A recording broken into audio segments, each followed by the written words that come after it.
So the problem with Bitcoin is it is so slow. It's like the mainframe programming of the past, and it's the only reason it's still around is because there was so much invested in keeping it around that we just kind of have to leave it there. And one day, COBOL will die. It's there's nothing about it from a collection of USPs that's particularly desirable. You have extremely long settlement time. You have extremely low programmability. It is not aware of any other system. There's no native way of issuing an asset in that system. You can't even do a pull transaction. I mean, you can't do anything that's interesting or unique there. So, all due respect to the Bitcoin people, it's like an amazing, incredible first generation thing. And we're all here because of Bitcoin. Mm-hmm. But the problem is you have to upgrade the damn thing. There's fundamental improvements that I think Bitcoin can make at the protocol level that would actually make it an incredibly competitive system. Like if they wanted to keep Nakamoto consensus, proof of work, there's ways to enhance proof of work. I mean, Amin Gansir did this with Bitcoin NG. Pramod Viswanas did this with Prism. Make it 10,000 times faster, and you don't compromise the fundamental security assumptions that the system has. You can add programmability to it. Blockstream created a language called Simplicity. So there's actual ways to extend, and we did this with Cardano with the extended UTXO model. There's ways to extend what Bitcoin has, keep the philosophy, the accounting, the way of thinking about transactions, but then suddenly you can now do DeFi and other things. But what they've done is said, we will not evolve the base layer at all, and we're just going to build all this layer 2 stuff, which is usually highly fragile and centralized and requires enormous effort at the base level to do anything.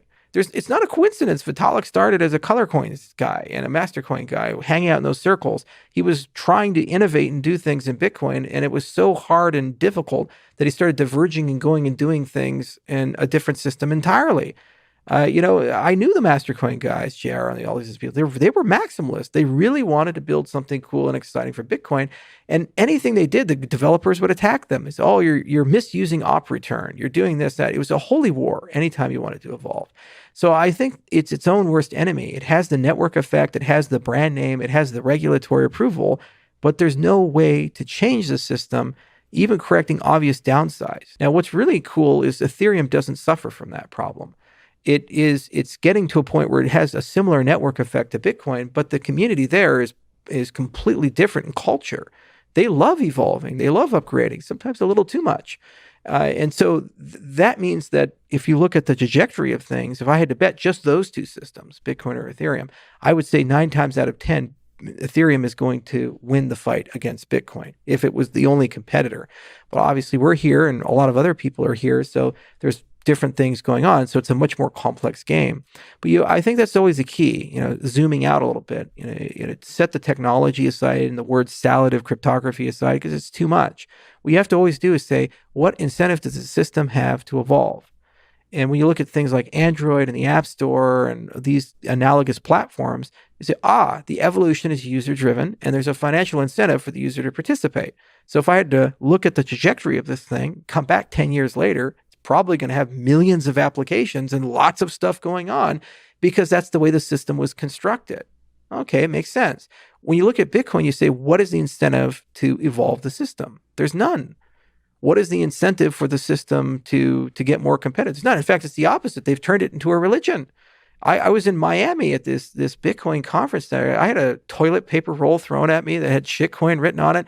You have Max Kaiser out on the stage, doing his best Rick James impression. You're watching this stuff and you say, okay, first, why would anybody want to join that?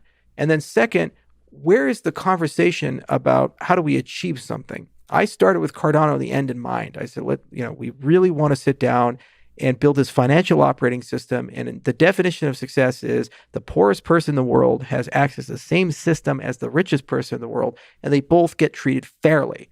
We've never had that happen before. Okay, that's something. You can agree with it, disagree with it, say it's boiling the ocean, it's impossible. At least I have something. I can't for the life of me understand what the hell is the point of Bitcoin. When I joined the Bitcoin space way back in the day, it was, hey, we hate the dollar and, hey, we like gold a lot. Let's create digital gold. Let's build a payment system. And then it just kind of went all these different directions and nobody can actually tell you what Bitcoin is for. It's a store of value, okay.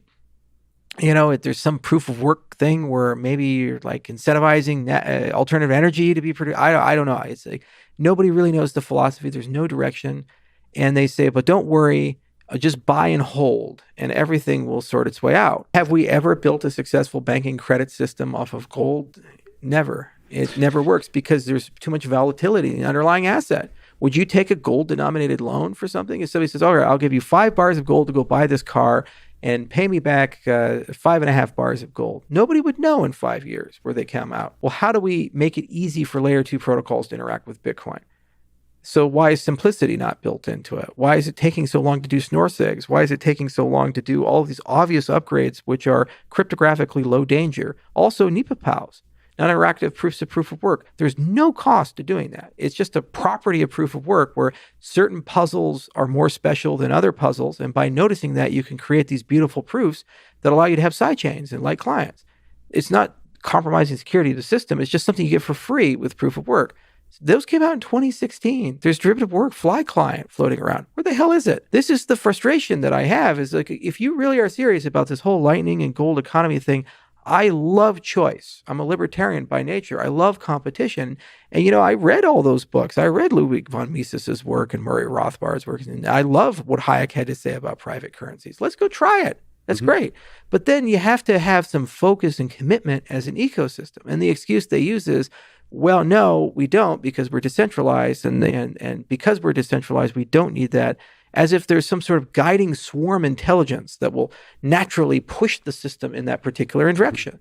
But then you ask, well, how do people measure the success of Bitcoin? Is it the fact that they've actually achieved lots of transactions and lots of actual economic activity and lots of businesses accept the price? That's what they do. And that's the only thing they pay attention. That's why this is the most attended Bitcoin conference in history. Not because somehow Bitcoin got so much more adoption. It's because this is the highest price point Bitcoin has ever been this year, over 30,000.